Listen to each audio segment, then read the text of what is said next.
The second panel is going to be on California's Global Warming Solutions Act, AB32, and trying to figure out what's happened 8 years after and the questions on that. We have a very good panel on this.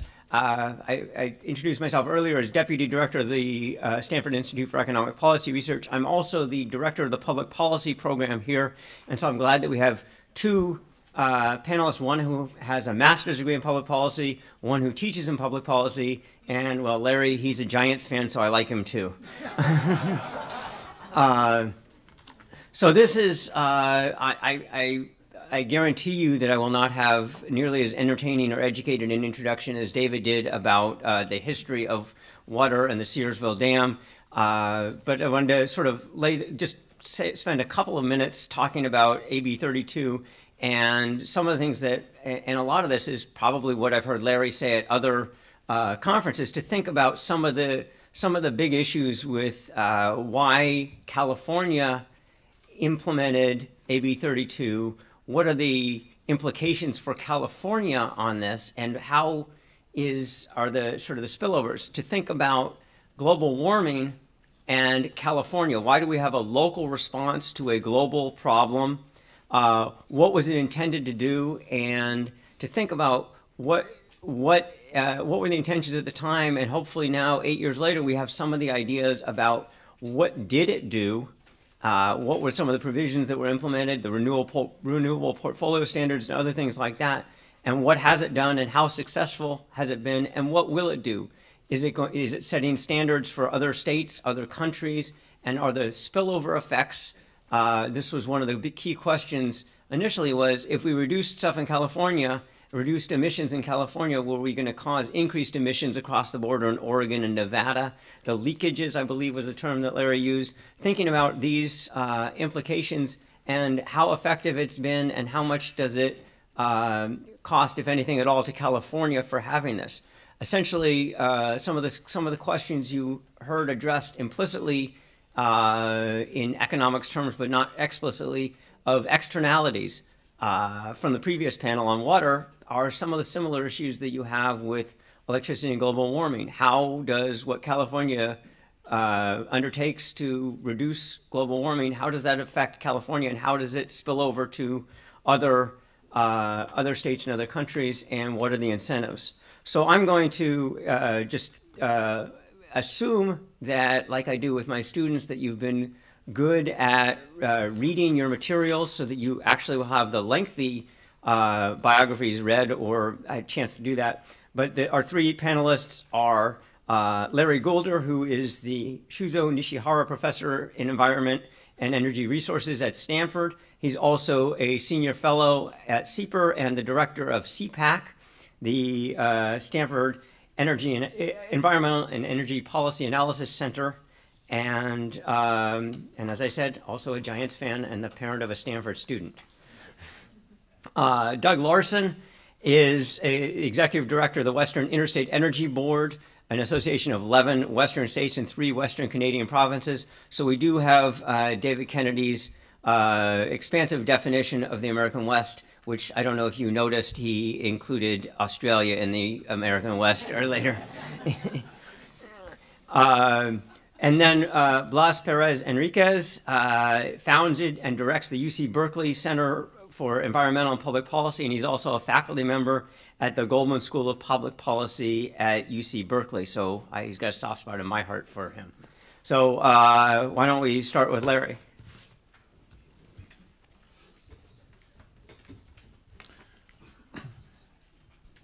Thanks very much, Greg. It's a pleasure to be here, really, and thanks very much to the Bill Lane Center and to SIEPR for inviting me to take part in this conference. I think the last session was really great, so they raised the bar very high. We'll do our best. I think that AB 32 has been in place now. It was promulgated in 2006, but it actually was mostly the implementation started a few years later, around 2009. It's been in place now, I think, long enough that we can at least take an initial reading as to whether it's beginning to accomplish its goals, what are its strengths and weaknesses, and that's what I tend to do. That's why I'm calling this a scorecard. relative to other states, when California implemented AB 32, the program was much broader in scope than what was involved in climate policy by any other state, although other states are beginning to catch up. AB 32 encompasses the whole economy, not just the electricity sector, for example. So it's the first economy-wide greenhouse gas policy by any U.S. state. In terms of its target, the target is to achieve by the year 2020 the 1990 levels of greenhouse gas emissions. And that turns out to be about 170 million metric ton reduction in 2020 relative to what is estimated to be under business as usual, that is in the absence of policy. It's a 10% reduction relative to what we actually had in 2010, which may not seem like a lot, but when you recognize that the economy is growing by 2020 relative to business as usual, it's about a 25% reduction. Another way to compare it, to put it in perspective, is to think of what it implies relative to 2005. And I say that because a lot of the Obama initiatives are described relative to 2005. And as suggested here, it's about a 13% reduction relative to what we observed in 2005. In contrast, as you know from 2 days ago, there's big news that the Obama administration has now strengthened its commitment to climate greenhouse gas reduction, arguing for or claiming a commitment by executive branch rulemaking of a 26 to 28% reduction. Now that's by 2025 rather than 2020, so it's a little bit longer, but in some sense it's a little bit stronger a commitment than under AB 32. So I want to start by asking, does it make sense? And I remember there was a question in the last session about really, does it make sense for an individual state to undertake the costs of reducing greenhouse gas emissions when the benefits are going to be dispersed globally? Greenhouse gases like carbon dioxide distribute themselves almost perfectly uniformly across the globe. So California would enjoy, to the extent that it's reducing global warming impacts, maybe just 1 or 2% of the overall benefit. Most of it goes abroad. Now, so if you simply say, well, there's an externality here, and the latest estimates are that the costs to the globe of a last ton of emissions, with a lot of uncertainty, about $40 a ton. Simple economics says, on a global basis, if we introduced a price on carbon through cap and trade or carbon tax of $40 a ton, the benefits would exceed the costs and we get the highest net benefits. But not so when most of these benefits are accruing outside of California. So does it make sense? Well, I think that the biggest argument in favor of AB 32 is that, well, maybe in fact California currently wouldn't enjoy very much of the benefit, but if it catalyzes, if it hastens the arrival of other policies outside of the state by being a good test case, by being a positive model, by having a sort of a positive strategic benefit, well then in fact California's benefits could exceed its cost to the extent that it's going to encourage other states, indeed other parts of the globe, to move forward faster on their own climate policies. California would enjoy the benefits from that. And I think that's what the proponents of AB 32 are banking on. And I'm going to say more about this strategic element in a second. But first, just to start things off, what are some of the key components of AB 32? Well, there are lots of pieces. It's really a smorgasbord, but I want to concentrate on 3. First 2 relate to refiners and utilities. Refiners face what's called the low carbon fuel standard. And what's in the right here is the reductions in million metric tons relative to 2020 from the fuel standard. It's a requirement that the low carbon, in this case mainly ethanol, share of passenger ground transportation fuels that are used by refiners or used by refiners must be 18% for light vehicles by 2020. And for ground transportation fuels, the biodiesel share has to be 15%. So it's forcing refiners to increase the share of these, quote, low carbon or clean fuels. It's giving them a leg up and thereby reducing emissions relative to what they would have otherwise done. Very similarly, for utilities, there's the Renewable Portfolio Standard, which is estimated to generate reductions of about 21 million metric tons. And that's very similar to the low carbon fuel standard. In its general form, it says that clean sourced electricity, that's electricity generated from solar, from wind, or geothermal, designated as clean, that has to occupy a share of at least 33% of the electricity wholesale purchases by utilities by 2020, which is significantly above what it is now. So those are two key components. The third component I want to mention, and I'll call it an umbrella, is cap and trade. Now, cap and trade, I assume that you know what cap and trade is. It's a market for rights to emit a certain amount of greenhouse gases. On one level, that looks like that's going to occupy almost 85% of the reduction. It's 147 million metric tons. And it currently covers electricity and large industrial sources, where the large industrial sources are the facilities with over 25,000 tons of CO2 per year. And then it's slotted to expand, cap and trade is slotted to expand to transportation fuels or refiners starting next year, that is in 2015. Now, the 147 million metric tons is a little bit misleading because basically these other policies, like the low carbon fuel standard and renewable portfolio standard, they're already going to be reducing emissions and helping to reduce emissions to meet the cap. So in a way, the cap and trade system is kind of a residual cap. Whatever is not covered by these other policies gets captured by cap and trade. It's probably more like 20% is actually going to be accomplished by the cap itself. That's what the residual is. And you might note that this is through emissions permits that today are being, about 85% are being given out free. But that's going to decrease by 2020, only about 40% will be given out free. That means 60% will be auctioned, and there's a lot of money here on the table. It's estimated that between now and 2020, about $2.3 billion in allowance sales revenue will come in. I'm going to talk in a moment about the skirmishes about what's going to be done with those revenues. But that $2.3 billion represents about 2% of the anticipated state revenues to California over this period from now to 2020. So there's a lot at stake here. And then I'll just mention briefly, there's some other aspects of AB32, just some of them are some policies to reduce greenhouse gases from cars and light trucks. There's incentives to encourage the installation of solar panels. There's subsidies associated with that. There's various energy efficiency requirements, and there's land use policies to lower vehicle miles traveled. So that's meant as background. The scorecard. Is it a success or a failure? And I'm going to apply three criteria in my talk.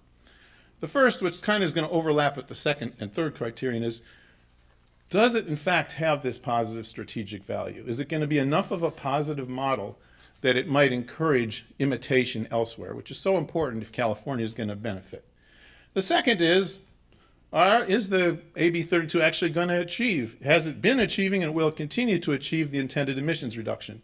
And Greg noted this issue of leakage, and that's a very important issue here because maybe some of the reductions that we get in California are actually going to be offset by AB32 induced increases in emissions outside of the state.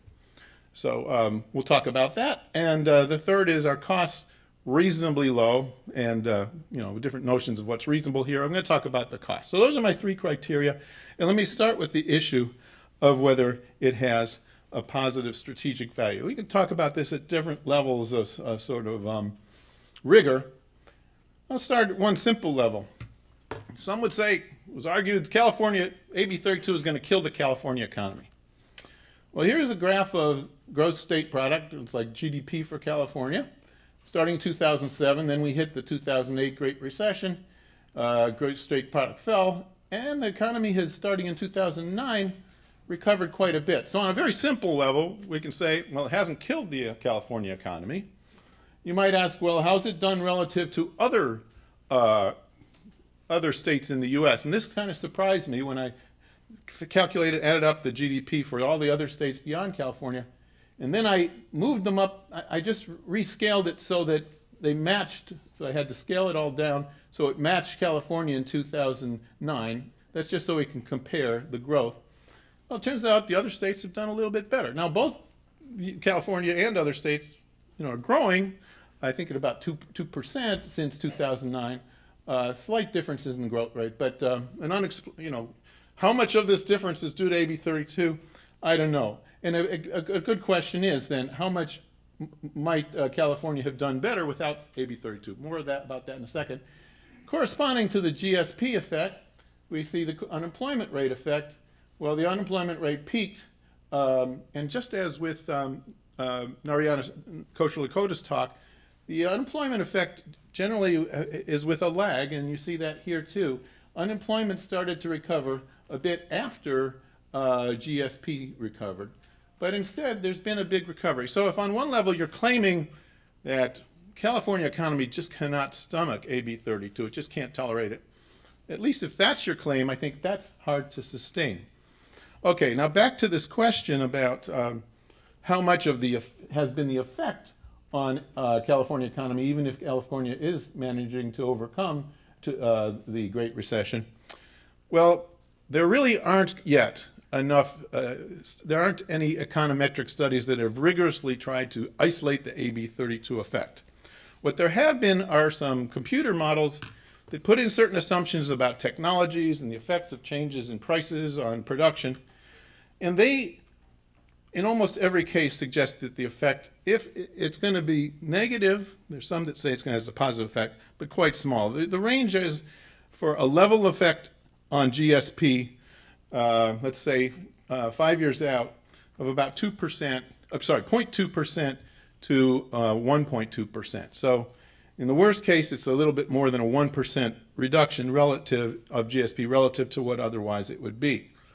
You might not expect it to be a big impact for two reasons. One is, and I'll show this in a moment, the price impact, the amount that it's causing prices of CO2 to go up through the cap and trade system, is not all that large. It's about $13 per ton. That corresponds to an increase in gasoline prices of about 13 cents, or about 4% in the price of gas. Isn't a huge impact. So you wouldn't expect it to be large. Some would argue, in fact, there'd be no overall economic effect. Second thing is, you have to recognize that although it's likely to hurt to some degree the conventional or fossil fuel intensive industries, those that intensively supply or intensively use fossil fuels, there's also, this effect is accompanied by a boost in a favorable effect on those industries that compete with the conventional fossil industries, such as relatively low carbon industries or new green technologies. And those impacts are offsetting to some degree. In fact, most studies now indicate that the effect on labor markets of AB32, and again, these aren't econometric studies, these are simulation studies that don't perfectly isolate the AB32 effect, is that basically the overall effect on labor is hard to even measure. It's very, very small because it's hurting some industries and helping others. Now that doesn't help you, politically there's still a problem. Those who are industries hurt, obviously, can speak with a loud voice. More about that in a second. So I would argue that, or at least I would, with some qualification, argue that it does have a beneficial strategic value. It's at least overcome the argument that this was going to really harm the California economy. I think it's really hard to make that case, although you could argue it's had some negative effect, but that's different from saying it's had a profound adverse effect on the impact on the economy. Let me turn to the second of the three issues. Are emission reduction goals being achieved? Well, here's the inventory of emissions in California since 2000. So these are actual emissions, not projected, actual ones. They hit a peak almost around the time that AB32 really started to be implemented, just before 2009. And they've come down with a little bit of unevenness, but they've come down since then. And here's the target, which is 427 million metric tons. So at first you might say, well, emissions have come down, which is true, at least from California. And also, doesn't look like you have that far to go. But recognize you're kind of paddling against the current here because the economy, hopefully, is still growing. And so it becomes increasingly difficult to get these additional reductions despite population growth and greater output. So there is that issue. But overall, most of the onlookers say that, at least if you look at California's emissions, we're on track to hit the target, that emissions have gone down. We're reaching our goal of reducing emissions. Now, there are two important complications. The first is what Greg mentioned, emissions leakage from substitutions. And an important form that this leakage could take place is as follows. You put on AB32, you raise the cost of producing electricity, for example, in California. What that induces the purchasers, the wholesale purchasers, the utilities to do is to shift their purchases toward electricity generated in other states that aren't facing these cost increasing regulations. And that's a way, at least at first, of avoiding the regulation and avoiding the higher costs. Well, the Air Resources Board in California is working and is doing, I think, a reasonable job to undo that. Put in simple terms, they're saying if you buy electricity from out of state, it's going to face a kind of surcharge, which is roughly equal to the higher price, the increase in price which would occur in California because of AB32. So there's no longer this extra disadvantage of purchasing electricity from out of state. Easier said than done. As part of the problem is that, as you know, electrons, who was it? Someone earlier says no one's interested in electrons here. Well, I'm interested in electrons. Electrons produced by generators, they kind of enter this common pool, whether they're produced by a clean generator, like a wind power generator, or a coal-fired one. It's all in this one bathtub. And when a California utility purchases from that market, it's not clear where that marginal increment to power came from. Did it come from a clean source or a different one? That makes a whale of a difference in terms of the emissions implications.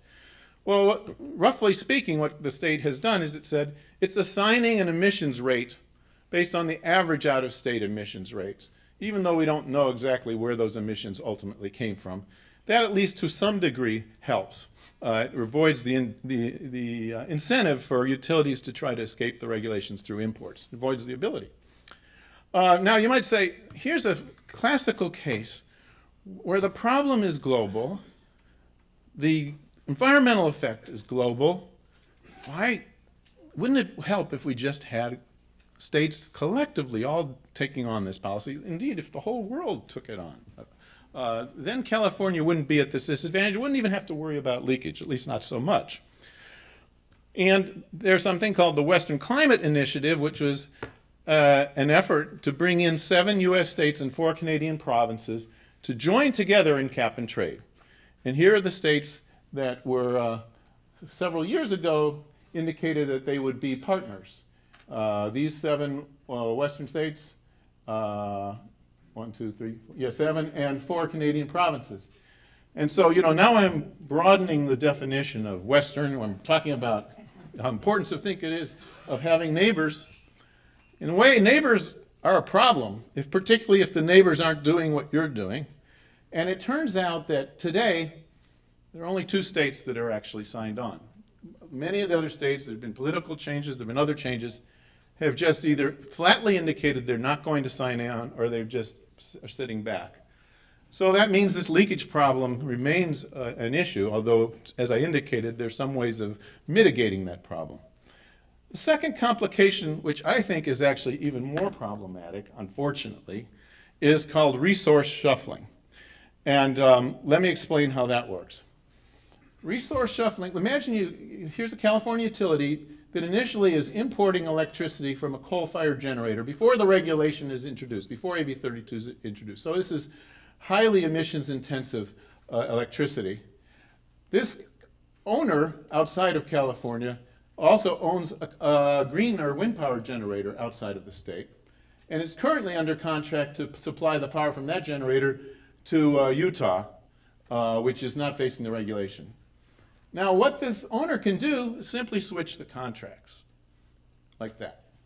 Just say, okay, I'm going to supply the same amount of electricity from my wind power generator out of the contract, and this amount of electricity now is going to Utah.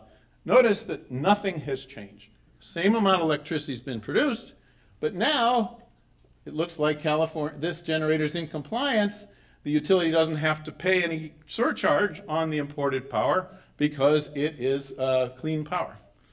And yet this obviously contravenes the spirit of AB32. The purpose was to reduce emissions, but instead what's going to happen here is that as a result of this shift, it looks on paper like emissions have gone down, but in fact, nationwide emissions haven't changed at all. That's the leakage problem. And now there's work being done by a number of people, some at Stanford, some at Berkeley, to try to figure out ways to overcome the resource shuffling problem through rules that prevent contracts from being changed. But legally, it's very difficult. Michael Warr is here, I think. Oh, there he is. He's an expert on this. Problem is, you can't just say you can never change a contract. And the utilities or the owners are going to be smart and say, no, we were planning to change this contract anyway for other reasons. Very hard to show intent. And maybe you'll have more to say about this, but that's the way I understand it. So it's tough. And this isn't just an academic curiosum. It's estimated, unfortunately, that more than 50% of the intended emissions reduction may be lost as a result of resource shuffling. So if you ask, is it accomplishing the goal of reducing emissions? Well, it's reducing emissions if you measure it just in terms of what's on paper to some extent. But if you look at what's happening nationwide, there's a significant amount of potential offset. Now, I don't think all of that leakage has yet occurred, but there's really a potential threat of very high leakage. So that's a problem. And finally, the issue of costs. Are costs reasonably low? Now, the idea that why economists like emissions pricing or cap and trade is it's a vehicle for getting those who can reduce emissions at the lowest cost from doing more of the work. It basically, in more technical terms, it helps equate the marginal cost of abatement.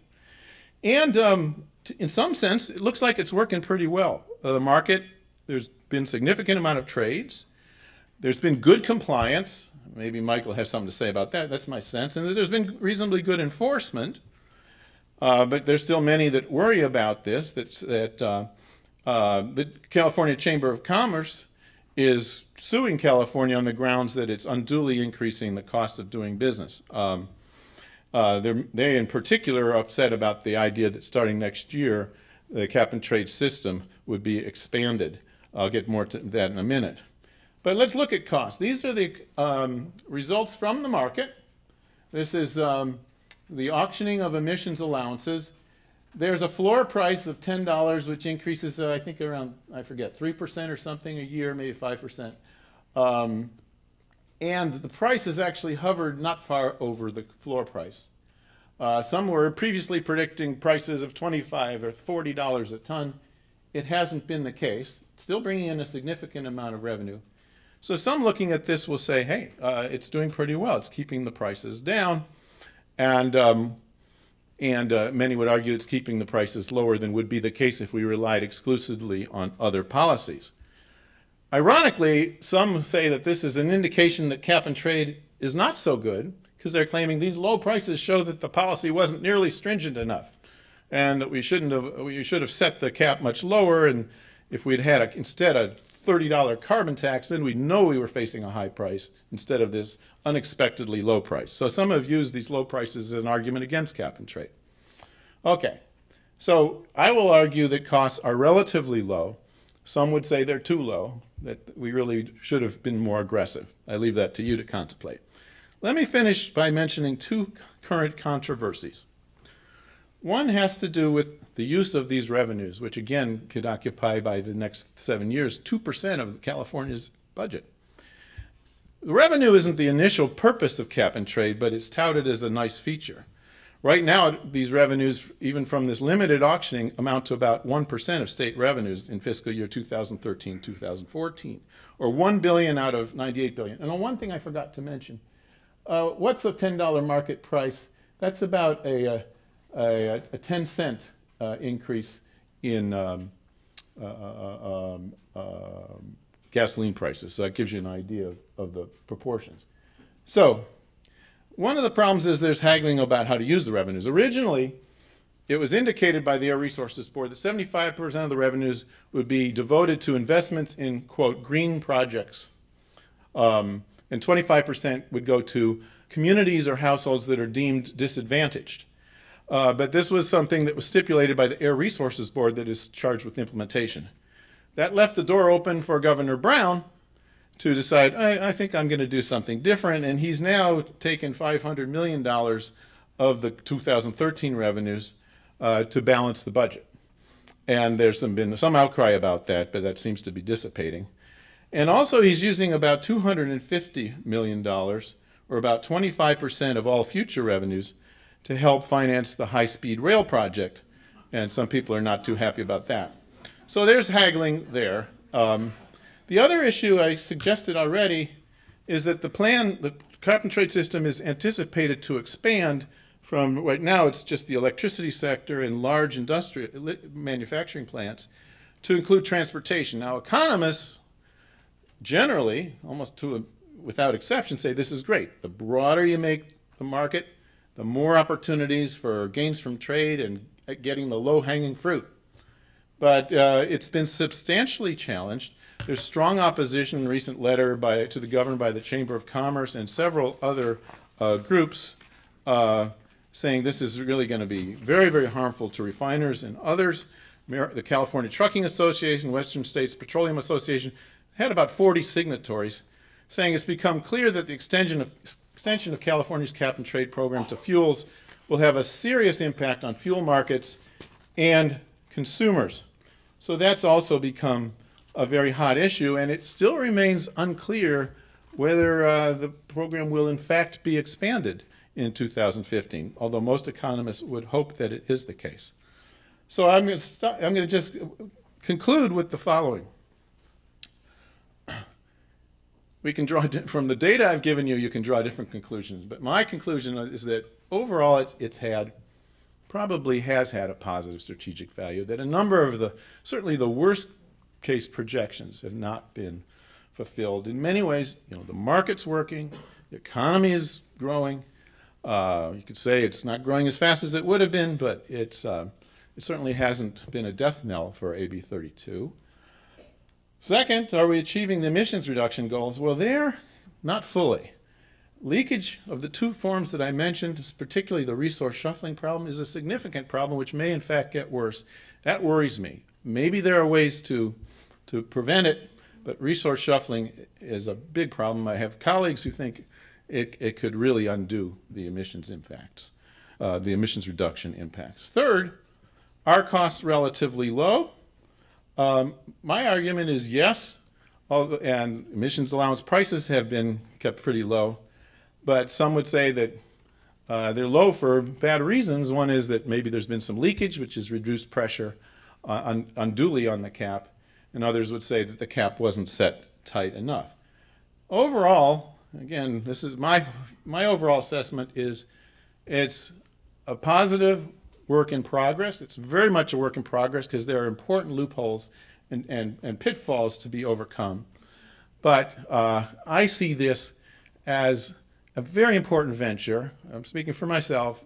It's an example of emissions pricing.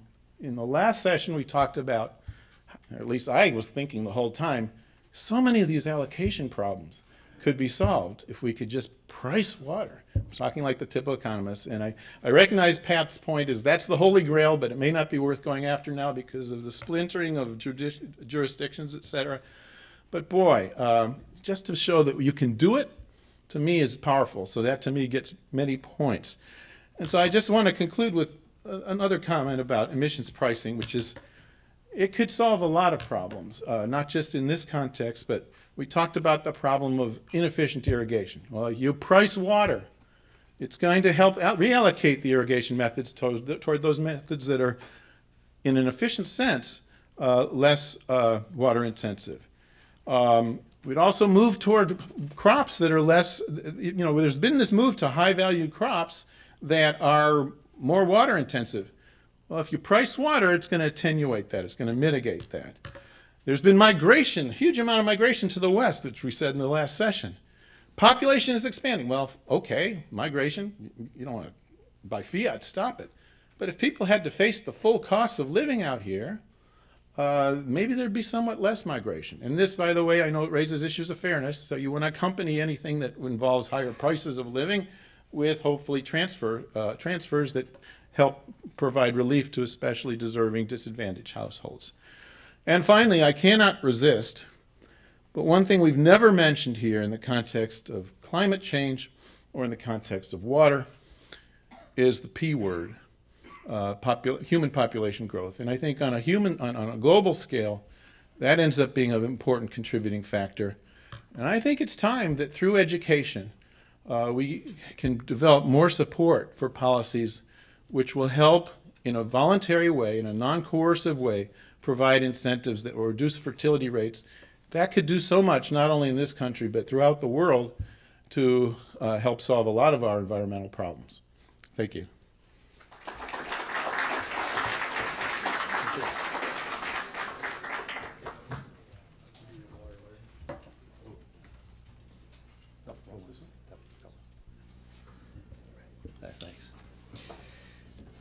My name's Doug Larson again. I'm the, till a couple of weeks ago, I was the executive director of the Western Interstate Energy Board, for which I still work.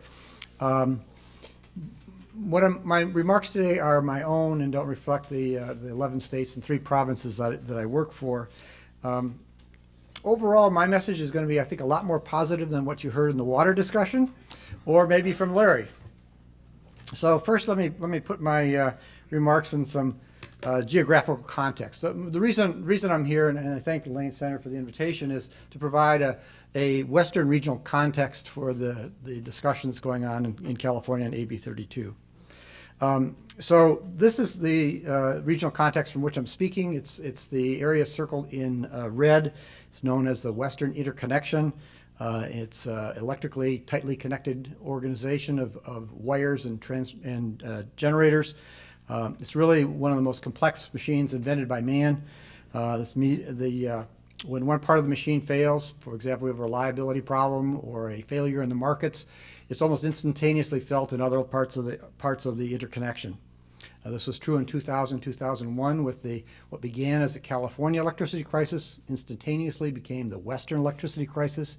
It was true again in September 8th of 2011 when there was a screw up by a lineman in Arizona Public Service that instantaneously blacked out a good chunk of Southern California and Baja, Mexico.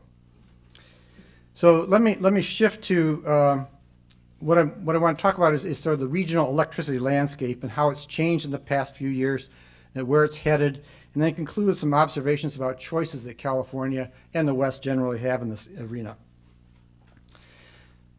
The Western grid is has the most diverse generating mix in North America. Our system, as we heard from the water discussions, evolved. We built dams on the Columbia and Colorado rivers in the 30s, 40s, 50s, and 60s. Those dams generated more power than we needed in those local areas, so we built the first long-distance transmission in the United States to move that generation from the Pacific Northwest and from the Southwest dams into California. In the 70s, mining technology advanced, and for the first time we had a major increase in coal production in the West. The coal-fired generators in those days, every time you built one, the average price of electricity went down. Those were the good old days. We even built several nuclear plants. Remember, this is almost a little past the period of too cheap to meter. We've had a few flops along the way. We had the biggest municipal bond default on 4 of the nuclear power plants proposed in the Northwest. 7 of the nuclear plants that we've built are now retired. We only have 6 that are still operating. So fast forward to the 1990s. We started to build gas generation. This is not new in California. California's been dependent on gas and oil-fired generation for decades, but the rest of the West hasn't been. So in the 90s, the rest of the West started building gas generation. So by 2000, the generation mix in the West looked like this. The y-axis on this chart is a percent of the resource capacity that's contributed by each of these types of fuels. By 2012, it looked like this.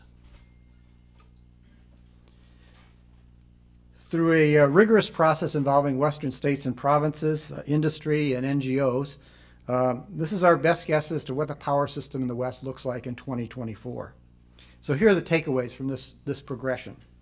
First, hydro is no longer the predominant generating source in the West as it was 10, 20 years ago. The second, we've built a lot of gas generation between 2000 and 2012, and we're going to build a bit more in the coming years. Coal generation is dropping.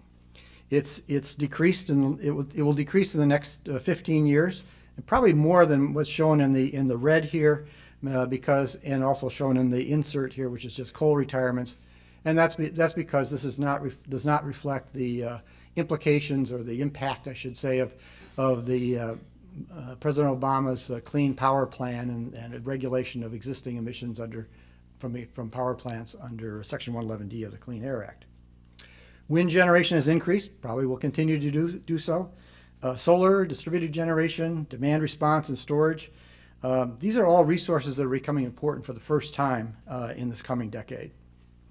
So what's driving this expected change in the generation mix between now and 2024? Three things. First is policy, particularly state RPS and climate policies. Second is economics, particularly lower renewable and natural gas generation costs. And finally, regulation, particularly regulation of existing coal-fired power plants.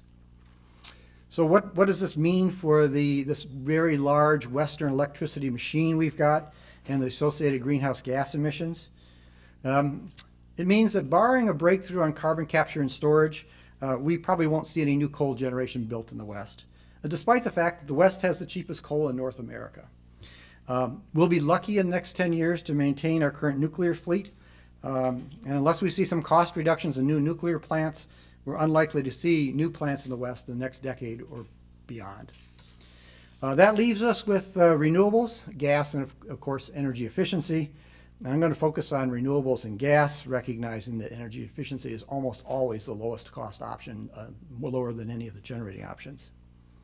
So for renewables, the challenges are cost and integration of this variable resource, think wind and solar, into a reliable power system. We've made some remarkable strides in recent years, and we're continuing to make those strides in reducing the cost of wind and solar generation. I don't think we've reached the end. We're still making incremental reductions in wind costs. I don't think we've reached the end of that benefit. We've had a remarkable decline in the cost of photovoltaic panels. That decline probably will slow. But remember, I think my view is that the potential for additional cost reductions in PVs is probably brighter than any other generating resource.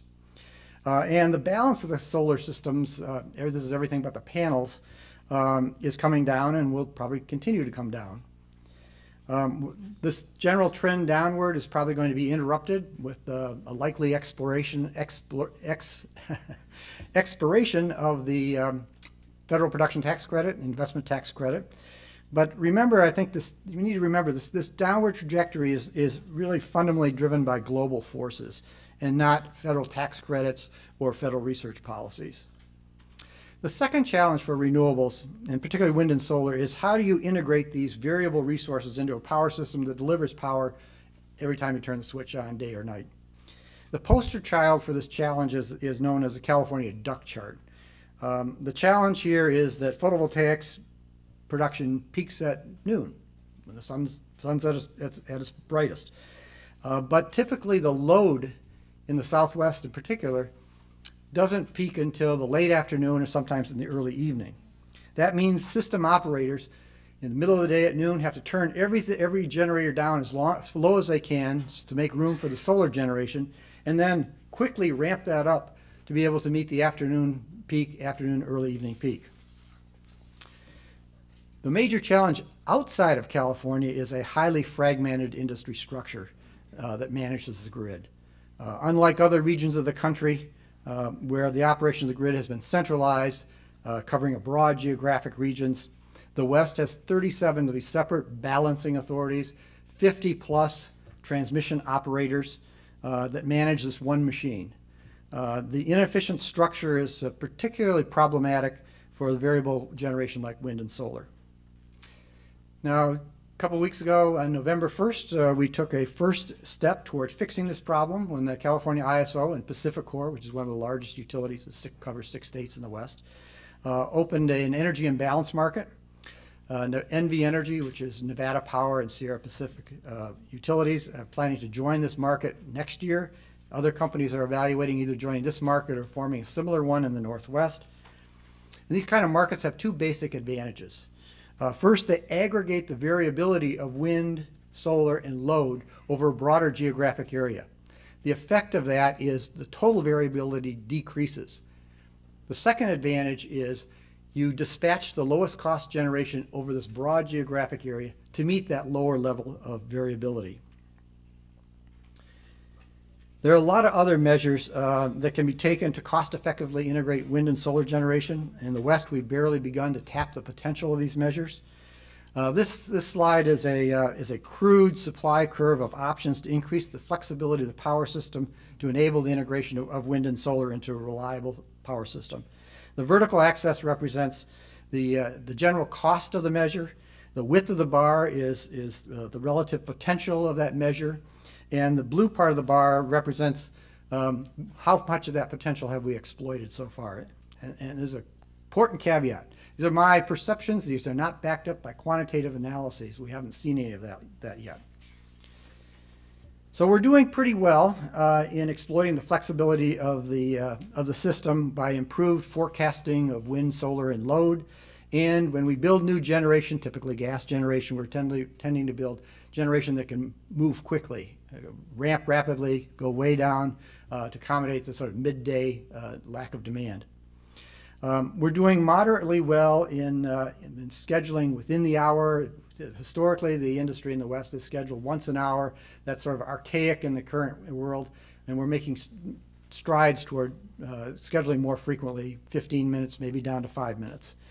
And we're doing poorly on most of the other measures to increase system flexibility. We're also getting smarter in the use of renewable generation to better match the needs of the power system. For example, some utilities are putting what's known as automatic generation control on wind plants. Makes them look a lot more like traditional thermal plants. Smart inverters can make photovoltaics much better complements to the needs of the power system. California is beginning to explore ways to use their geothermal resources to make them more dispatchable, to meet this variability as opposed to a flat output. So our second option in the West is natural gas. We've seen a revolution in gas production. I think you heard some of that earlier in the Bakken, which is mostly oil, but the same technology, fracking, applies to natural gas resources. And we have these kind of shale gas resources in many parts of the United States. As a result, gas prices have tumbled from about $10 a thousand cubic feet in 2008 down to $2 in 2012, and now we're somewhere between $3 and $4. Fundamentally, gas exploration and production is no longer the historic image of a wildcatter out there drilling wells and hoping he strikes a gusher and avoids those dry holes. Gas production today is more like a manufacturing process. You need more gas, you drill a few more wells, make your wells a little bit longer, you frack it once more than you normally would have, and voila, you get a predictable amount of new gas. So gas is a great fuel for electric generation. It can provide on-demand power rapidly. You can quickly turn it on and off, especially some of the newer gas plants. At the burner tip, gas has half the greenhouse gas emissions of coal. But gas has an Achilles heel, and that's methane leakage. In a 100-year time horizon, methane is 34 times more potent as a greenhouse gas than is carbon dioxide. And in a 20-year time frame, a molecule of methane is 86 times more potent, more damaging than a molecule of carbon dioxide. So this is a busy chart. It shows greenhouse gas impacts from burning gas for electric generation. Let me explain it. The blue part on the bottom of the chart is the burner tip emissions when gas is burned in a power plant. There's a little, really hard to see slice above that, light green.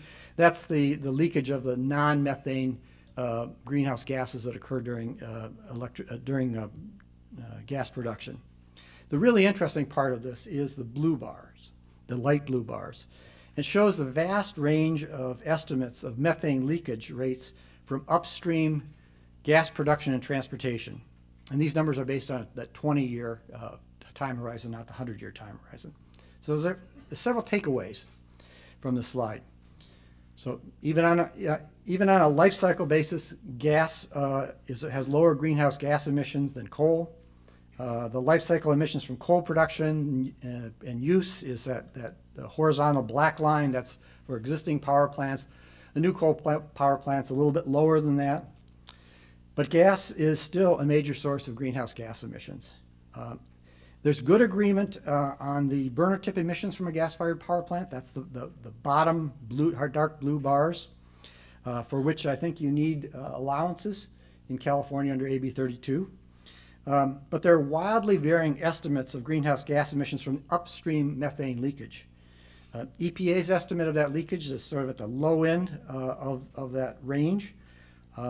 It's consistent with what are known as bottom-up studies. That's where you study the individual devices at a production facility, a gas production facility, measure their leakage, sum them up, and you come up with a number.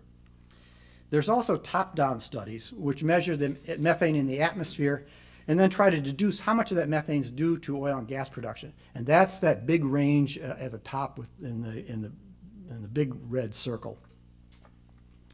There's a lot of science being done to zero in on what are these upstream emissions from gas.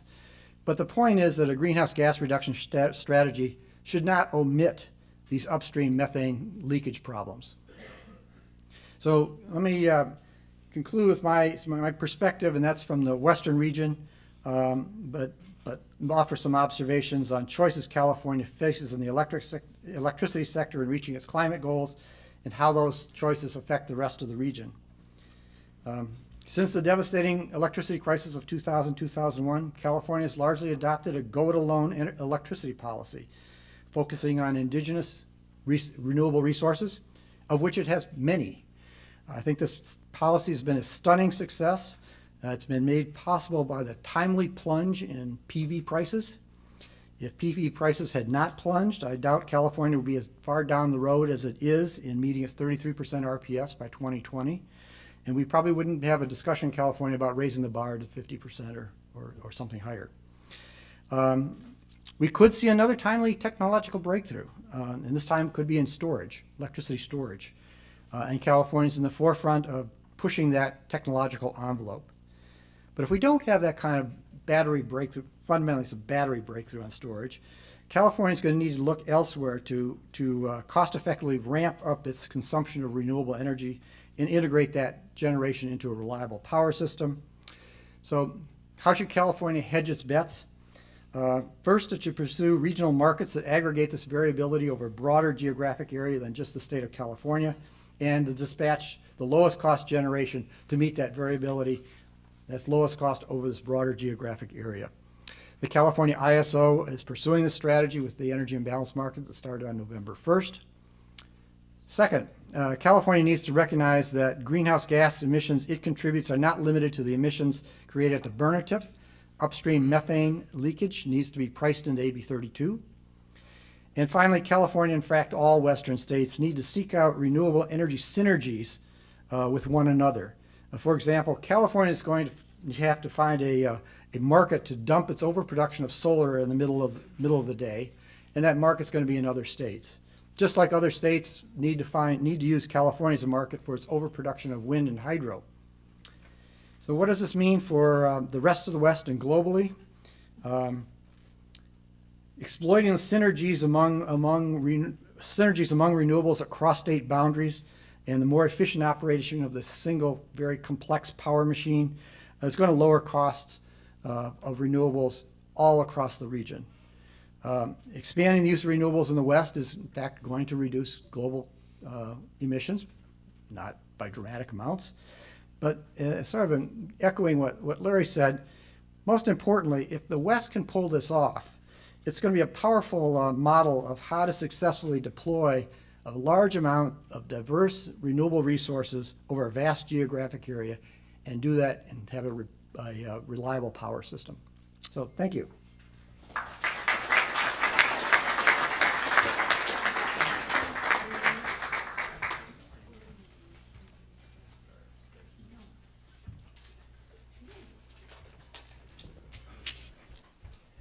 Okay, very last speaker. Thank you to SIEPR and the Lane Center, especially David Kennedy and Bruce Kane for the warm welcome. As of September 1st, I'm a visiting scholar at the Lane Center. And so I want to talk a little bit more about the future, next steps, and the value of leadership, the issue of climate change is a global issue. It's at the global level, collective action is very difficult, and leadership matters. And I think what California is doing is very important, but in order to maximize the potential economic gains of these efforts, you need to expand the regional scope of effort.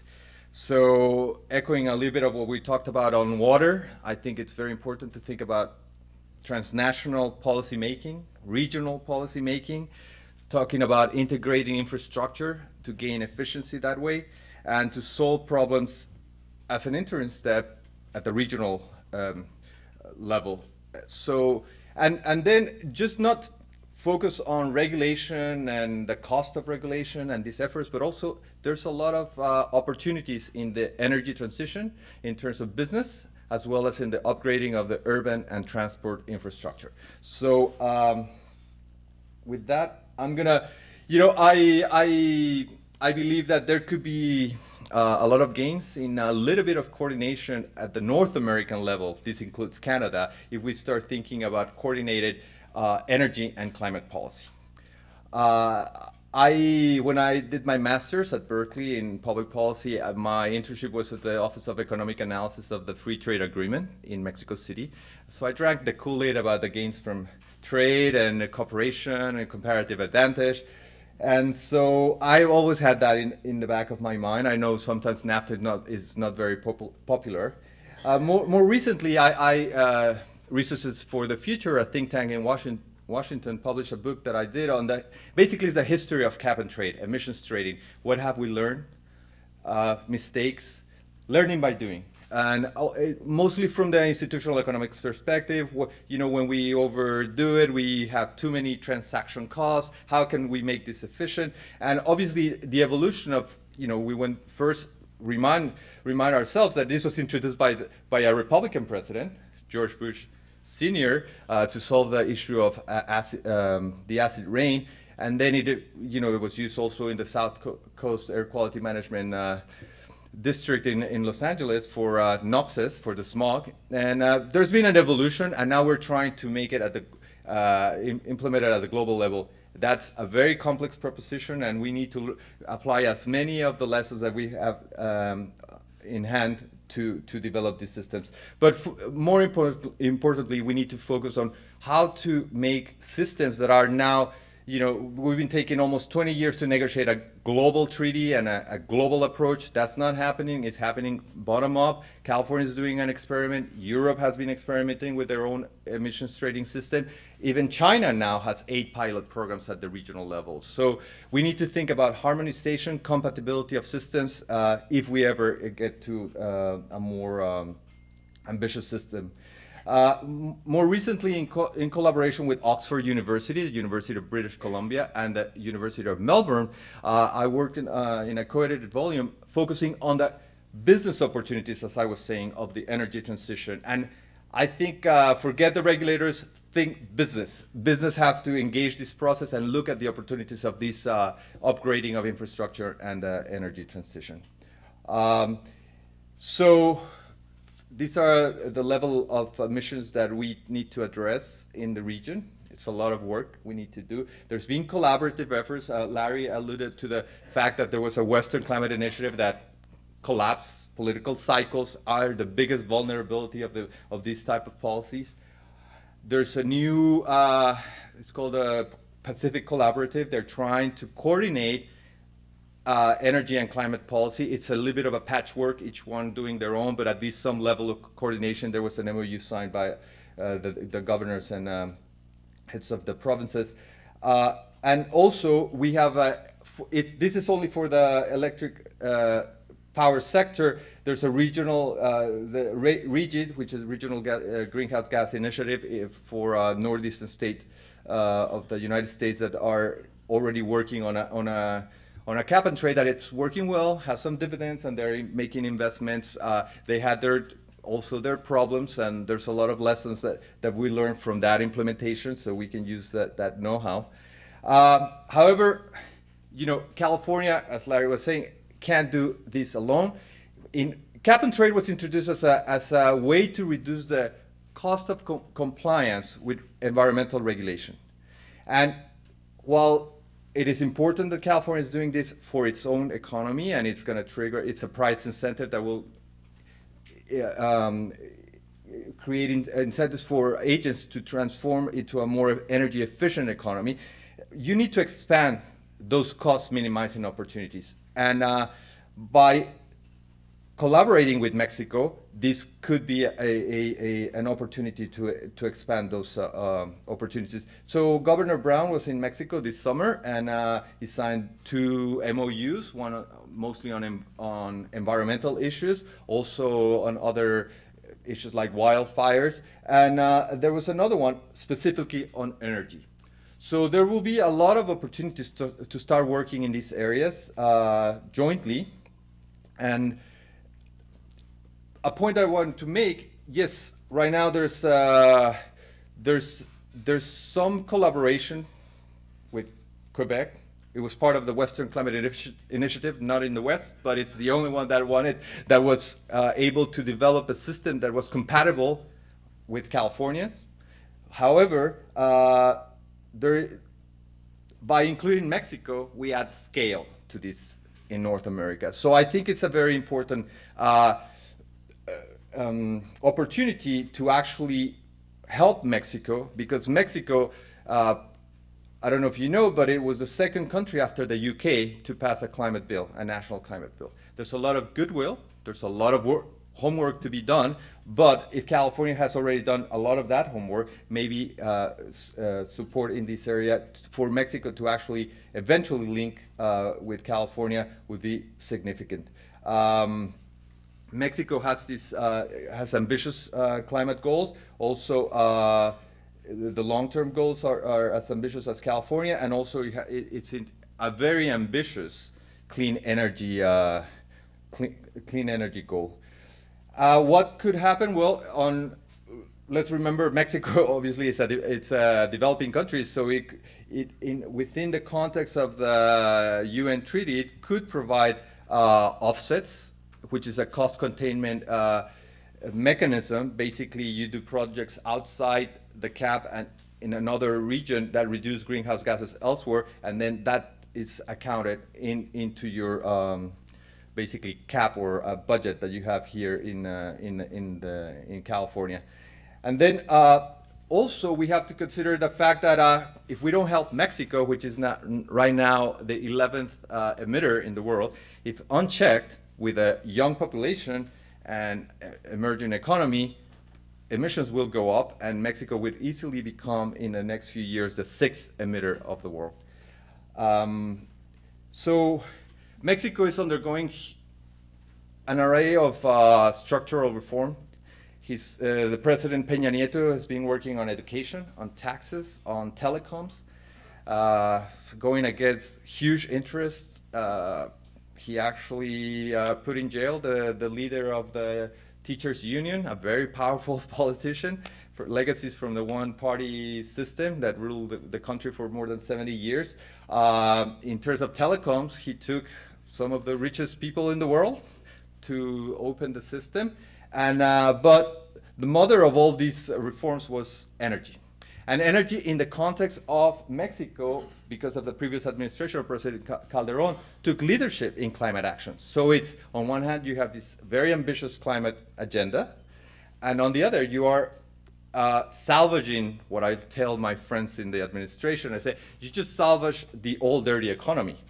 Now you have to start thinking of your commitments for the energy mix path of the future. That will also include renewables. President Peña Nieto recently at Climate Week at the UN ratified his commitment, even contributed to the Green Climate Fund. Now Mexico it's transforming its system from 2 state-owned enterprises, the Federal Electricity Commission, CFE, and Pemex, the oil company. They are now, they became productive entities of the state. They are to compete in an open market, and if they're not efficient, probably private sector will take over the whole.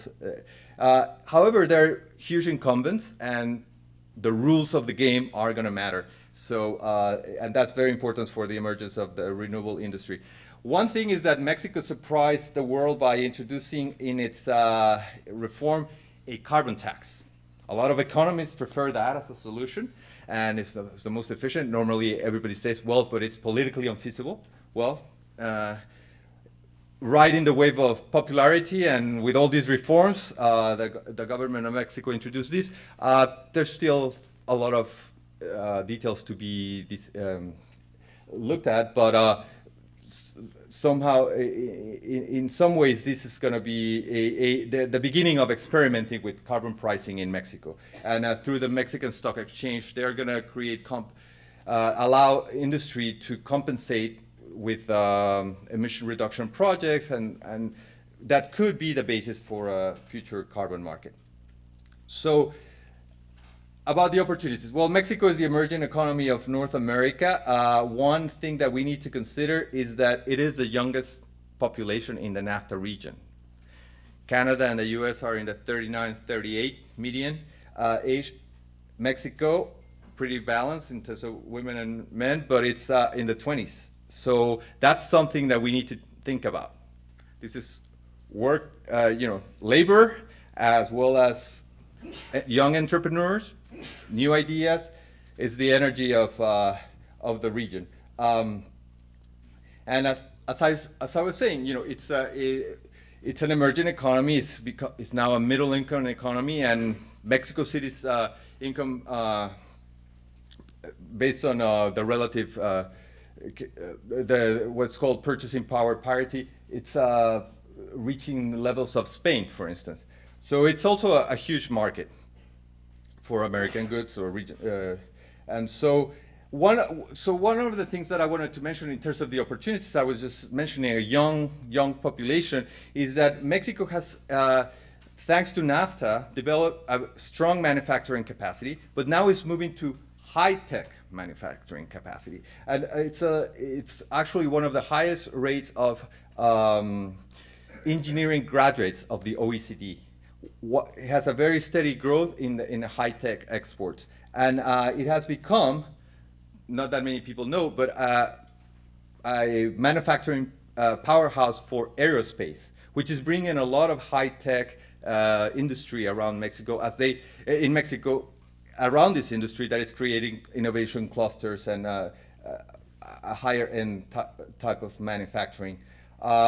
So here's where I say, if there's going to be collaboration, not only on the climate stuff, but on the business opportunities. We have a young population, highly trained, is getting more trained. There's a lot of opportunities in this industry. Why not expose these young entrepreneurs and people to Silicon Valley, the innovation hub of the world? So, I was appointed to, or invited to be part of the Mexico-US Entrepreneurship and Innovation Council. This is under the high-level economic dialogue between President Obama and President Peña Nieto. They created two entities. One is to foster academic exchange, because for the level of interdependence that our economies have, there's very few students and professors going back and forth in the region. So that's one thing. It's called FOBESI. And this one is to focus on entrepreneurship and innovation. And that's why I've been trying to promote, and I proposed in the last meeting in San Antonio, the creation of a subcommittee on energy in particular, and hopefully looking at these opportunities in the context of these ideas that I'm presenting to you. So we already talked about the efficiency of integrating infrastructure, and the Baja Cali region is an example of that. There's already a lot of integration in terms of supplying energy, gas, and water management. We talked about it. And one of the things that I wanted to mention in terms of integrating the value chain on energy is that if you see, it's not that clear, but if you see, most of the logos in that map are European. The US and California in particular should catch up and seek those business opportunities in Mexico. This is the clean tech industry investments in Mexico. So again, the idea would be to start fostering innovation, and as our friend Nancy Fund, who is a good friend of both centers, I had a discussion before I went to Mexico last week to give a keynote speech at the Green Solutions, the most important clean tech conference in Mexico, and she told me that she was agreeing with what I was saying, and that focused on the idea of the innovation cycle of energy, and that which is full of opportunities. You know, in terms of grid, Tesla, the mini grids, all of these are new opportunities for business and for entrepreneurs to exploit. So I'm going to conclude, and we've talked a lot about governance. Governance has come up a lot in our discussion. So on one hand, we have engineers that tell us that there's a lot of if you talk to physicists and engineers, they have solutions for every problem. They can solve the problem of climate change. Economists that will say, you know, carbon pricing is the best way to go. However, our weakness in all of this is governance. And I promise I didn't coordinate with any of the previous speakers. It is where we have to work. I come from public policy, and from what I learned from the book about the institutional history of evolution of cap and trade, we need to keep working. In particular, in Mexico, there are issues to be resolved: corruption, security, because investment it's a key issue, and we have common problems beyond climate. For instance, the drug trafficking, and the only way to solve it is if both the U.S., mostly consumer, and Mexico, that needs to stop the flow, find ways to share the risks. And the only way is investment and create alternative economic opportunities for people in Mexico. In fact, the growth in Mexico has actually stopped migration. But if we want to stop drug dealing, we need to give them alternatives for how they use their land, and how also what kind of opportunities young people will have. So basically my point is that, you know, in terms of research agenda, and what we have to work on is on developing the right governance, the right sharing mechanisms that we could that we need. So finally, I think if there's cooperation, collaboration at the regional level, politically has important significance. We need to tell other regions like the EU or the Chinese who are developing new carbon market that they're not alone, that there's a credible commitment in this region. Maybe Ottawa or Washington haven't done anything yet, or are doing these symbolic agreements with China. But there is a credible commitment that this is the way we're going, and maybe it's a good signal for the conference of Paris of parties in Paris to give momentum to that. Then as I was saying, on the economic, we need to increase compliance cost minimization opportunities for industry, take advantage of the possibility of an offset market, and help the transition or use these new pricing mechanisms to finance the transition, the energy transition. And in trade and investment, enhance our regional competitiveness through the energy industry. And finally, in terms of strengthening governance, we know a lot. We've learned a lot from the implementation experiences. It would be important for California to share its best practices with Mexico and allow Mexico to leapfrog, get it right faster, and then work together in a process of policy alignment and harmonization to integrate our systems towards consolidating leadership in North America. Thank you.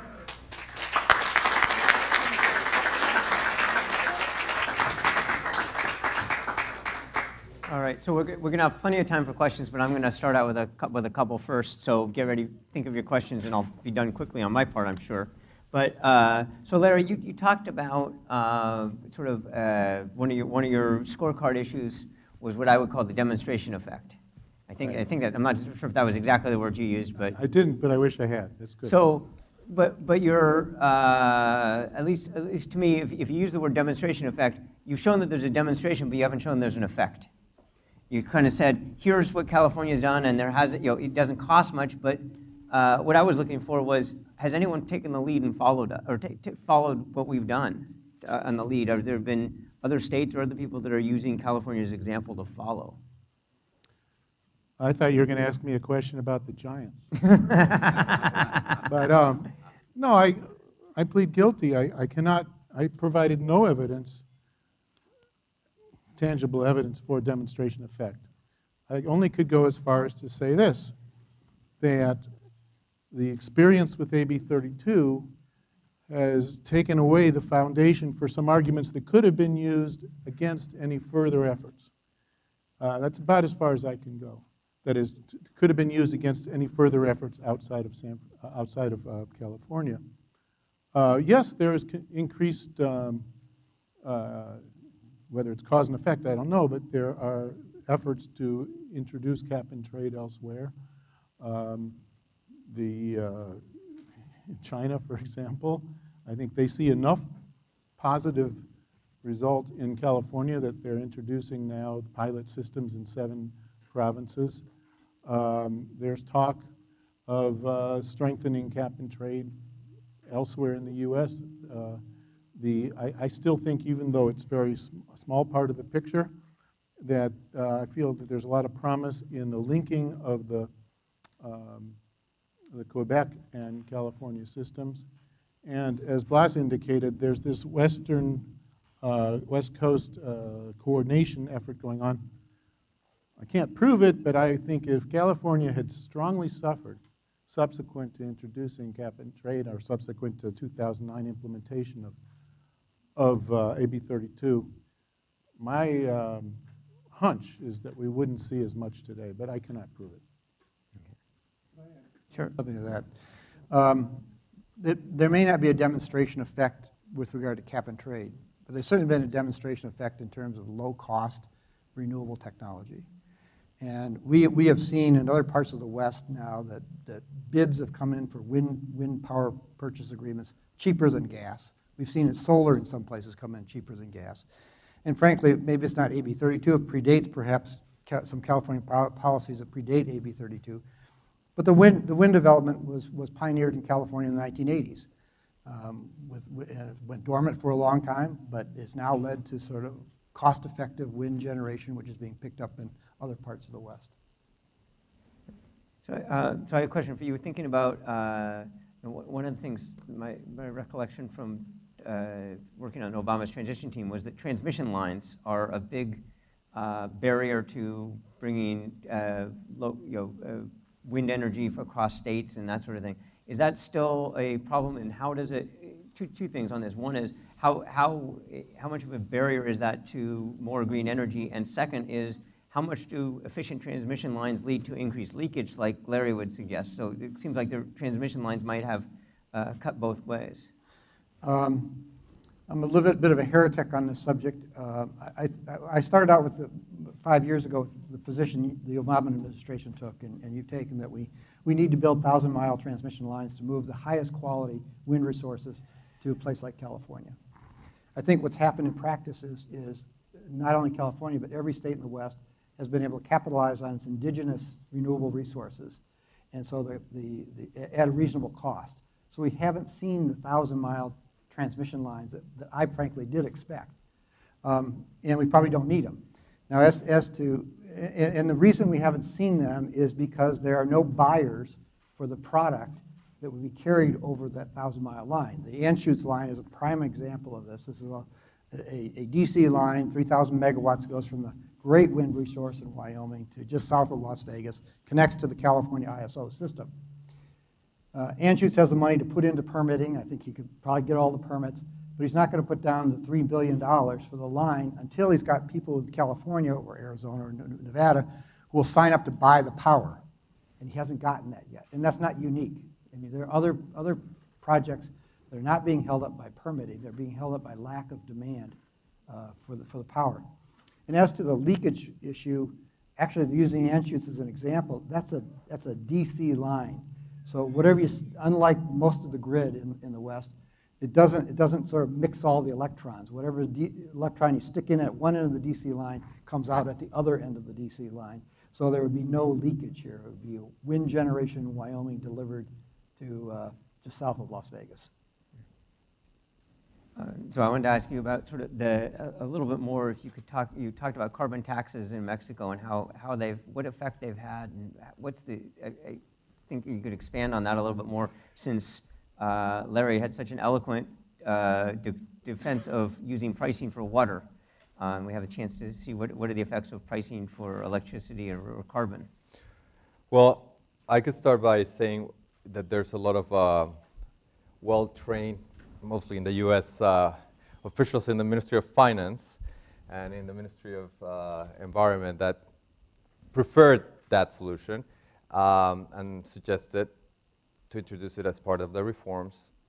Second, that there's the reality that by making Pemex sort of almost a corporation that has to compete, the federal government was going to lose a lot of revenue for its own operation, because that has been the problem of Pemex, that the federal government had drained that state-owned enterprise. So the cynic in me says, okay, well, they're relabeling this revenue, and they're just calling it a carbon tax so they can get funds to support. However, there is indications, because Mexico has introduced a gradual increase on gasoline prices, that there is an effect in the reduction of vehicle miles traveled.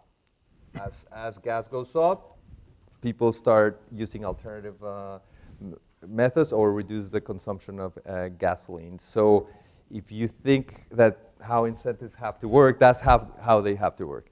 How that will translate into an actual operational carbon market, that's still to be seen, because right now it's only sort of a voluntary market by doing compensatory measures, so they can, instead of paying the tax, they can demonstrate that they actually reduce some emissions, and that will be, but all the rules are being developed as we speak, so it's still to be seen. So one last question for all of you, which is, and Larry brought this up a little bit, which is Obama's announcement with China. How does that affect California and the Western states, and what we've done so far, and what more we'll need to do on that? Do you have any opinions? I know it's only been 2 days, and thought a little bit about it, I assume, but. I'm going to use the usual politician's ploy of answering a different question.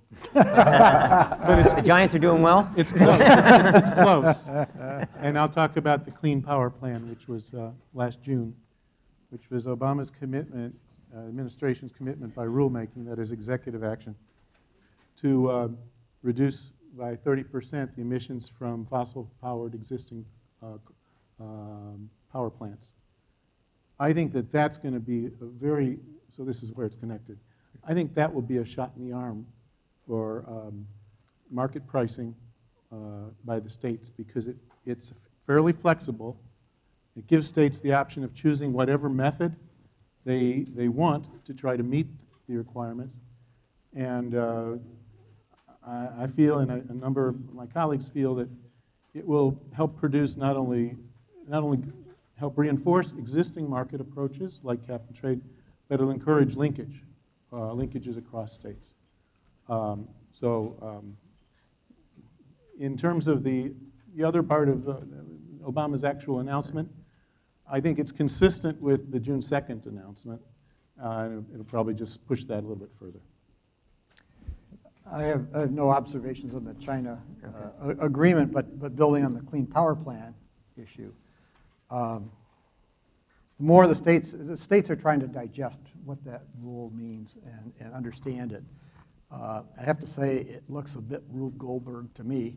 I understand the legal box that EPA was in. They had only certain tools to use, but it's incredibly complex, and I don't know how it will alter the ultimate course of events in the West. There's an analysis done by the Reliability Organization in the West, the Western Electricity Coordinating Council, which indicates that, in fact, in the projected future for 2024, the West as a whole is meeting the targets that are in the Clean Power Plan. But individual states vary all over the map. California exceeds the target or goes well below the target by a large amount. Other states like Arizona are above the target, so compliance by those states who are above the target will be a challenge. But right now, as business as usual across the West would mean we're there. Well, I would say that we already have lessons from, with all this rulemaking that was introduced through EPA, the coal-fired plants have become economically unviable. And the new rules allow states to choose and pick what kind of approach they will do. And so, as I said, cap and trade, the idea is to minimize the cost of regulatory compliance. So if they see what California has done, and if there's some, it might work, it might help. However, I was just going to say that in terms of what I was talking about, the regional collaboration, this is more in the future. Obviously, energy costs will go up in the U.S. because of these rules, and there might be opportunities of having, shadow price differentiation with opportunities to supply energy from the Mexican side. And so there are ways to start balancing at the regional level these cost differentials. So. Great. So open it up for questions from the audience here.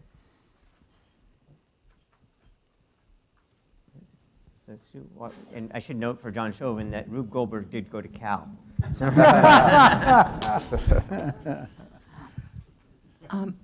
Hi, I'm Sue Koffel. I'm looking at the charts. I just wonder, I know in Japan they do, they have a cap and trade system where they can go and set up biomass in the small farm-sized small methane producing, from manure and so on, for a farmer to run a kitchen and so on, and then they can take that credit back to Japan and use it for industrial output. Do we have ways in NAFTA or to be able to do that in other countries? In other words, if we do some help in Mexico to get biomass sort of things going on a farm level, can we use those credits here to, I don't want to say to pollute, but toward our carbon credits? Is that clear or not? Carbon offsets, essentially. Is the offsets, yeah. Carbon offsets. Well, I'll just, actually, the Japanese Governor Brown, the day before he arrived, they signed an MOU with Mexico on joint crediting, it's called. So they are willing to take Mexican emission reduction credits into their cap and trade system. The catch is you have to use Japanese technology. That's one thing. Within the international system, we have joint implementation, and there's all this the possibility of offsets, and that's what created the clean development mechanism. But the problem was that with this, the potential of doing these projects outside, there was a lot of project development, and the quality of these projects was not as, in terms of environmental integrity, was as high. And so, and also because of the economic recession, the system got flooded, and Europe didn't accept anymore. And so, at the global level, it's still difficult. At the regional level, I think there's a lot of opportunities. And as I said, in terms of the Pacific, Japan is taking the lead to try to develop some sort of, Pacific Rim cooperation. I don't know. So I was just going to say that the combination, at least current combination of 30% federal tax credits for solar and very low interest rates, almost zero interest rates, have allowed private suppliers of large solar arrays to provide power at extraordinarily competitive prices. A commercial customer was offered electricity at 6 cents a kilowatt for 30 years, all generated, well, I don't know how they deal with the peak time of day issues, so it's not just the 30% credit, it is also the zero interest rate that has solar is very capital intensive. There's no labor. It's just you just have to put up the money and you build the system, and you amortize it for 30 years. So it's a very favorable economic calculation right now. That was the first comment I was going to make. Second comment on Larry's thing about California. I think all he can show, what he said was that, well, AB32 didn't kill the California economy. I don't think you can do much more than that. California always, recently, lists very high on the list of the least friendly states for business. And I don't think AB32 is very high on the list of what businesses find difficult in California. It's the tax system, it's other regulations. So if we trail by 2% or whatever in our growth of average state product or whatever it was you said, I'd be surprised if AB32 is responsible for 1% of that difference. I don't think that's what people are complaining about when they say it's tough to do business in California. A quick response. I agree completely with your second point, and most of the studies would reinforce that it's had a very small effect. It's likely to have had a small effect and continue to have likely to continue to have a small effect. And also just a comment to your comment about solar. There's been work done, various authors, including Severin Bornstein at Berkeley, that suggests that solar, in the absence of the subsidies, would not be privately cost effective. In general, it would cost more than your payback. However, if you take into account both the climate benefits relative to the alternative of conventionally generated power, as well as other local pollution benefits, then it starts to look good on a social basis. So, and there's disagreement about that, but a number of studies say that solar, in some sense, it's worth subsidizing because the external benefits or the absence of external costs is enough to justify it, just barely. So my main point was that in addition to the 30% credit, solar particularly benefits relative to other investments because of the low interest rates. Right. Because there's no labor, it's just capital. It's just a financial investment and with a 30-year payoff. And it works with 0% interest rates or 1% interest rates. It probably wouldn't work so well with 5, 6, 7% interest rates. Yes, that could tip the benefit cost balance even after accounting for. Yeah, other nuclear and has also very high capital costs as well. That's right. And wind, and sort of not a whole lot of. Nuclear yeah, takes 15 years to build one. right. So, David. So I just want to make one observation and then ask a question of Doug. Just to underline the obvious, there's a theme that has appeared rather saliently in both panels today, is about the necessity, and I use that word advisedly, of larger scale, more regionally scaled cooperation, collaboration, institutional, attitudinal, political, whatever it's going to be. And I'm very happy to see the regional scale defined not only as between states, but even between countries. So I'm very happy to see Canada and Mexico part of this. So that seems an imperative. To draw one other connection that some people in this room will be familiar with between the energy and water issues. I know the numbers for this state. I'm not sure how it would look region-wide, but in California, 22% of California's energy budget goes to move water. So there's a very tight connection between the efficiency and rationality of our energy policies and our water policies. But that said, Doug, the question for you is, I just want to ask you to dilate a bit if you could. We know we have these 3 national grids that supposedly coordinate electricity generation transmission. The Eastern grid, the Western grid, and Texas has its own. And as I think I heard you say, and I've heard others say it, that the Texas and Eastern grids are actually reasonably rational and they work reasonably well, and ours is notoriously inefficient. Why is that? What are the historical reasons why that's the case? So remember how these grids emerged. We had local generation. We had local generation that met local load. And then utilities decided, hey, if I connect to my neighbor, I don't need to as many reserves in case something fails. So we gradually connected in not a master plan. It was all incremental. But in the process, we created all these little balancing authorities.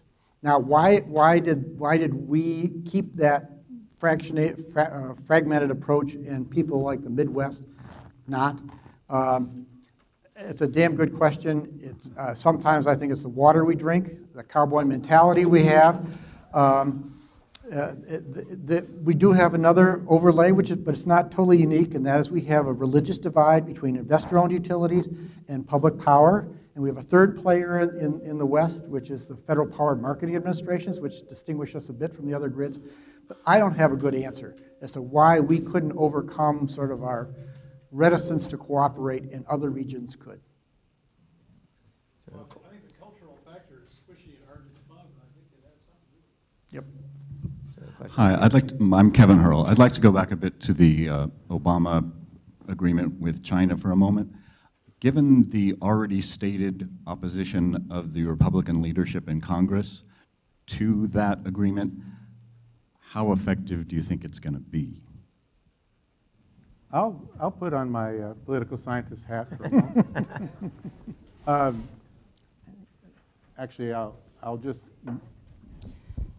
parrot what I read recently, which is there was an article, I think, in yesterday's New York Times that suggested that the Democrats think that climate change may actually be a positive issue for them, a positive line to draw for the 2016 election.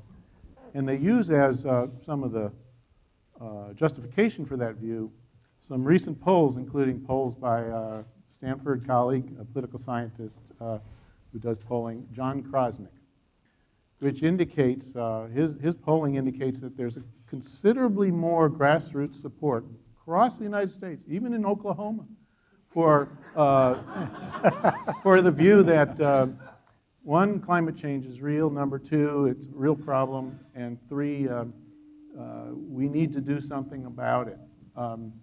That's a little vague because saying we need to do something about it doesn't say I'm willing to have my gas prices go up by 30 cents.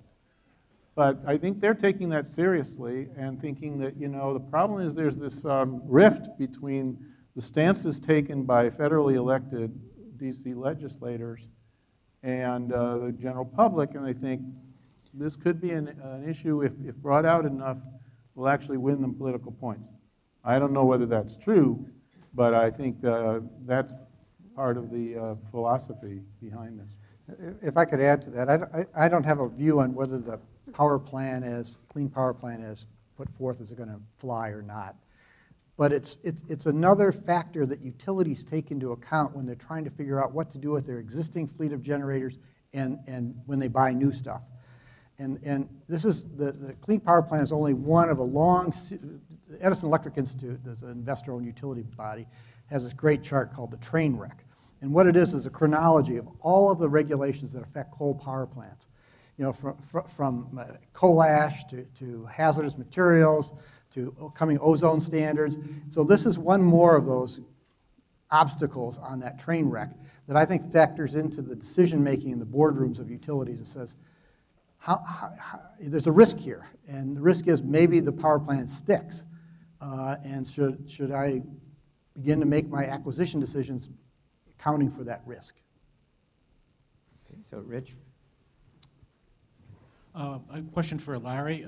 In terms of understanding the impact of AB32, has anybody looked into the industries that are most sensitive to what AB32 requires? What I'm thinking about are things like the cement industry is very heavily impacted, production of aluminum, steel and mini mills, data centers. And to some extent, the reason I'm asking this is for two reasons. One is to kind of focus in, those are the areas that are most vulnerable. So what happened in terms of production, import into the state as a means of leakage, to try and get an understanding of what was the net impact of AB 32, where its effects are most sensitive. Yes, that work is ongoing, or it's just beginning. The Air Resources Board, which is charged with implementing AB 32, it also is charged with coming up with updates as to the impacts. And they've now commissioned some work, some statistical work, not only to think about aggregate impacts, but to think about impacts on particular industries. I don't think the results are in yet, but that is being done. If I may add, you know, these highly exposed industries, the system of cap and trade allows to give more allowances to those sectors to compensate the economic impact of. So that's why you need very good analysis to see how much you will allocate to compensate and reduce the impact on those industries. Let me just add that I think there may be some early results in by a professor at Berkeley, Meredith Fowley, F-O-W-L-I-E. And if you were to contact her, I think she might be able to tell you some of their initial results. Just to add some anecdotal information, there are some data centers been built in Utah and Oregon where the builder of the data center is demanding green power. So the utility has actually had to change its generation mix to satisfy its new customer to have, in this case, all wind and solar generation. A question right here. Yeah, y'all mentioned the duct chart, and so CAISO is projecting massive renewable curtailment in the next 15 years to keep grid stability and to maintain frequency. And with the Clean Power Plan, how do y'all think that states will be able to meet their Clean Power Plant obligations without this massive renewable curtailment, especially in the case of like ERCOT, which is not connected to the rest of the grid? In the case of the California duct chart, I think the ISO has done the service by pointing out this problem, midday problem. What they did, sorry, just yeah, okay, I'm not yeah, sure everyone knows yeah, what the okay. duct chart is. So it's a chart. It's a graph that looks like a duck. That's why it's called a duct chart. But what it is in the morning you have the morning load increase. People get up, get in the shower, turn on the lights and stuff, and then the solar kicks in, and so the solar is now producing at peak at noon a lot more energy than you need. Speaking of, it's producing a lot of energy, which means you've got to reduce everything else in the grid to its minimum level. So turn the gas plants down as low as you can. And then those gas, as the sun has already, production has peaked, so you're now in mid-afternoon, the load's picking up because the air conditioning load is now picking up. People are going home, turning on their lights, and so that you have to, the system operator has to ramp up everything they got to keep the lights on. This resembles a duck, is that? Yeah, it resembles a duck, exactly. So I think the ISO did a service in pointing this out, but the ISO hasn't done an analysis of the ways you can mitigate the duct chart. Other groups have done this. So you can mitigate in a variety of ways. One is you can export at noon. So send that noon electricity from the Mojave Desert to Albuquerque, where it's an hour later and they're already into their afternoon load. There are demand response programs, which we have not even begun to scratch in the West. That is, can you dump all this extra electricity into something, heating water, desalinating water? I don't know all the possibilities. And there are a variety of other measures that could mitigate the duct chart. But it's a real issue, but solutions have to be found, but I think they're out there. Okay, I want to, before I thank the panel, I think you're going to be happy with me if I tell you that everyone needs to leave this room so we can have it reset if you want dinner and if you want drinks. So, so with that, I think we'd like to thank our panel and. Thank you.